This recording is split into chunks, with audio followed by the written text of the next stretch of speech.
ဒါတော့ကျွန်တော်ပစ္စည်းတည်လာတဲ့ပစ္စည်းသူတို့ချနေတာပေါ့နော်လူဇီယာနာမှာဖြစ်ပါတယ်ကျွန်တော်တည်လာတဲ့ပစ္စည်းကိုဒီမှာ grain တွေနဲ့သူတို့ချနေတာပေါ့နော်တကယ်စင်သူတို့ factory တို့ဘာလို့တောင်းရတာလဲသူတို့ကမရှိဘူးထင်တယ်ဒီပစ္စည်းချဖို့ကျွန်တော်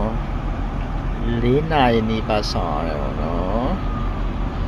ဆိုတော့အခုတော့သူတို့ချနေတော့ပေါ့နော်ကျွန်တော်ထန်ဆောင်နေပါတယ်သူတို့ဒီပစ္စည်းချပြီးတာနဲ့ကျွန်တော်တခြားနေရာကိုပစ္စည်းပြန်သွားယူဖို့ဖြစ်ပါတယ်လောလောဆယ်တော့ပစ္စည်းယူဖို့လည်းမရသေးပါဘူးเนาะ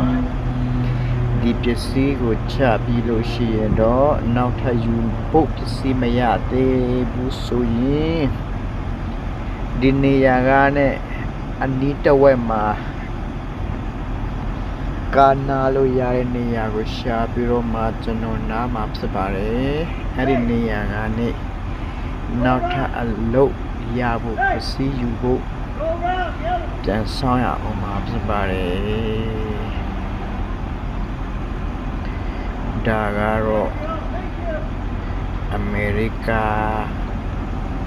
ကားသမားရဲ့နေစဉ်ဘဝပြတ်တမ်းမှုဖြစ်ပါတယ်သူတို့ဒီပစ္စည်းကိုချတာလည်းတော်တော်လေးကြားတယ်ဒီပစ္စည်းတစ်ခုလေးကိုတော့ကြားနေပြီသူတို့ချတာ4 နာရီလောက်ရှိပြီပေါ့နော်အခုတော့ပြီးခါနေပါပြီ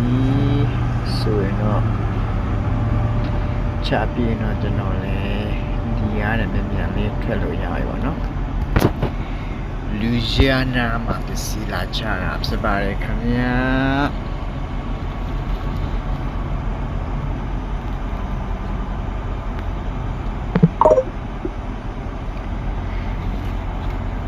Thank you နော်နောက်ဗီဒီယိုကြရင်ပြန်တွေ့မယ်